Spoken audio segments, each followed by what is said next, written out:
Humans of the cardboard, welcome back to Just Nuts, guys. We got a new ALBAZ boss monster. In fact, they're kind of painting him to be like the absolute final boss monster of the ALBAZ lore, which is pretty exciting. A lot of people are really into that lore. This card is coming in the OCG in like this giant like ALBAZ product where you get like almost all of the ALBAZ cards. I would imagine. I don't even know if they officially like have announced like what's technically in here, but they say like you get like 177 ultra rares, 20 quarter secret rares, 20 quarter century secret rares, reprints with new art, so alternate artworks, and this new guy also in the secret rare. So to me, it seems like you get a cool ALBAZ binder. You get like almost every ALBAZ lore card with reprints and even some alt arts and this brand new guy. And then I think there's like a booklet as well with artwork, which is cool. It's fun. It's a cool product. I don't know exactly how much it costs, but if it was a decent price, I think some players would be interested here in the TCG. But anyway, the main focus for today is this card, because this card will eventually be ported over to the TCG in one way or another. And ALBAZ is already talked about right now like they're a top 5 deck, right? It's like Snake Eyes, Fire King Snake Eyes, and then it's like, what do you say? You say it's like Voiceless Voice and Branded are the other 2 decks that are like nipping at their heels in terms of like actually giving them trouble.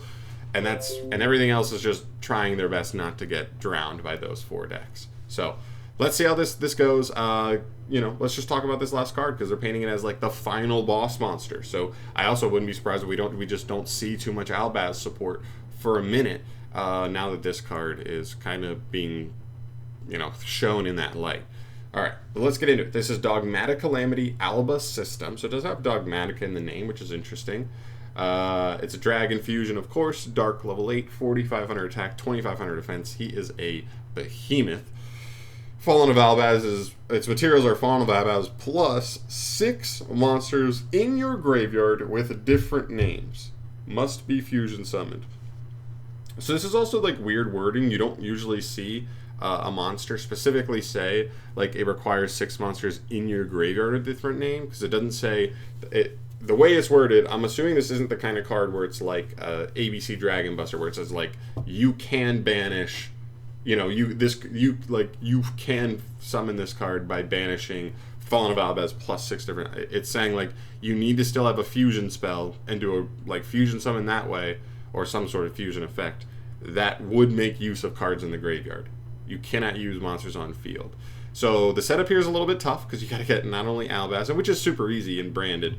The engine gets that in rotation super easily. But then you also have to get 6 more put into grave. Now, they don't have to be anything specific, so hand traps work, or another engine that just, puts stuff in grave works, but, still takes quite a bit there. And he must be fusion summoned, so you can't cheat him out. First effect reads, this card can attack all opponent's monsters once each. That's fine, helps him clear board. He's 4,500, so anything left in attack position is really going to bite them hard here.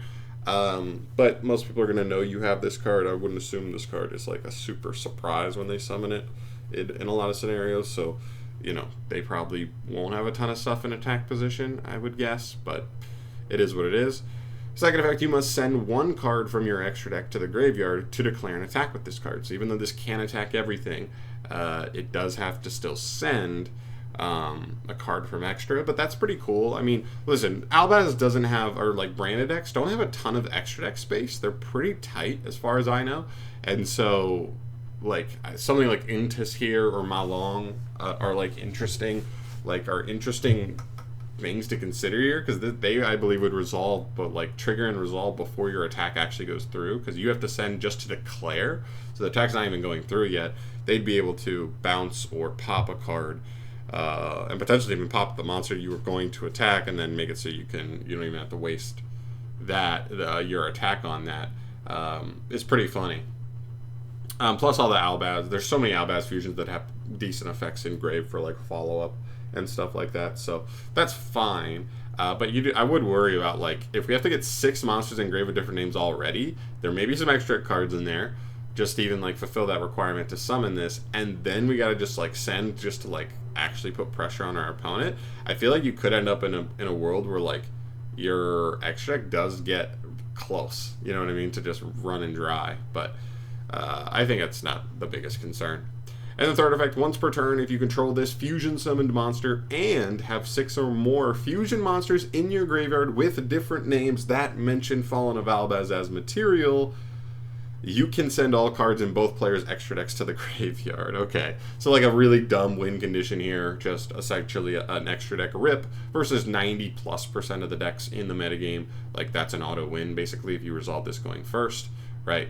Like, Kashtira, Fluanderies, Voiceless Voice, I guess. Like, there's a couple decks that are decent right now that don't use the extra deck, but and would actually kind of laugh at you for doing this, but for the most part, this is going to be an auto win versus 90+% of the decks probably that you end up playing against competitively. So it's a cool idea. I just don't know how feasible it is, right? Filling the graveyard up with 6 or more different fusions that mention Albaz in them. Like, I get it. You can get a couple just by getting to this card. I would think you'd be able to get like 2, maybe 3 engraved just by taking a line that gets to this card eventually. But how many of those did you have to shuffle back off of, like, the materials, you know, just as the materials to summon this card? And, you know, were you still able to, like, I don't know, get 6 names engraved? It seems just not too feasible, which I think is good, right? If this was a little bit too feasible, we'd be like, come on, Brandon didn't need any more broken win conditions. Everybody still wants the no, not Alba Lenatus, that's the other one.